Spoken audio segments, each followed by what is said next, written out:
Carolina. Then came Blériot, flying his animated box kite across the English Channel. Fearless women like Ruth Law forced the coining of a new word, apex.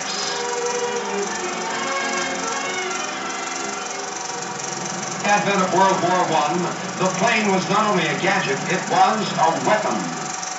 Here's Eddie Rickenbacker at his famous Lafayette Escadrille, the hat in the rings gauged in so many aerial combats with the black-nosed Richthofen squadron. Those early dogfighters were still a long way, however, from the fighting plane of today.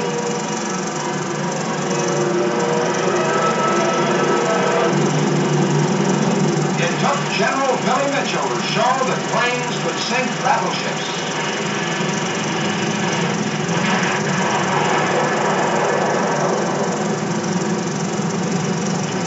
Bombs away, and the battleship is sunk. But for many, the plane had still not proved itself. More pioneers were needed, and more pioneers were found. Daredevil pilots who were first to prove the mail must go through on wings. There was the hero Lindbergh, who took his Spirit of St. Louis across the ocean to Paris non-stop.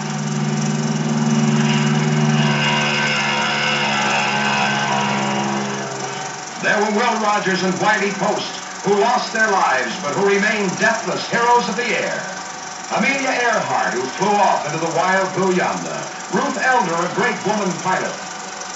Here's Ruth Nichols, another gal who proved that women rated wings.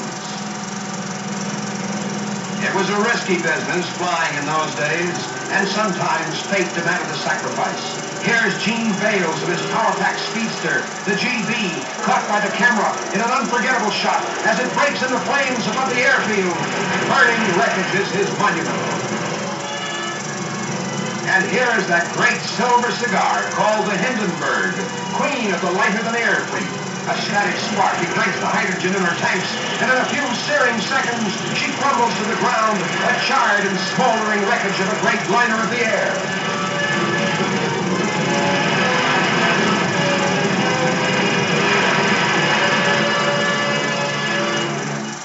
Undaunted, men kept trying to fly, in gyros to take off and land on a bedsheet, in the strange helicopter that hovers, flies backwards, and lands on a dime.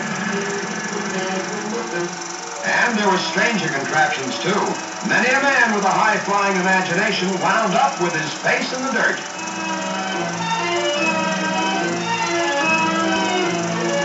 This pedal pusher was perfectly designed except for one little point. It couldn't fly.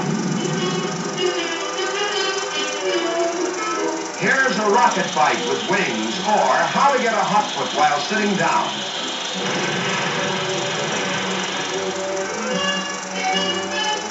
And here's a human glider.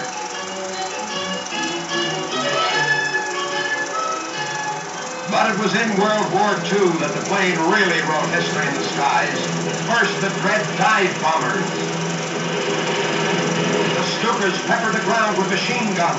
Their screaming dives spearheaded the Axis drive across Europe until British planes and Ack drove them back. The plane became the carrier of those courageous parachutists who hit the silk.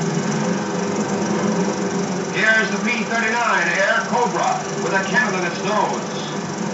And the Tomahawk, the ship the Flying Tigers flew. Into the air went the Flying Fortress, the B-17, and its mate, the Liberator B-24, pressing home 1,000 plane attacks, but getting their bombs away while their wingmates were going down in flames.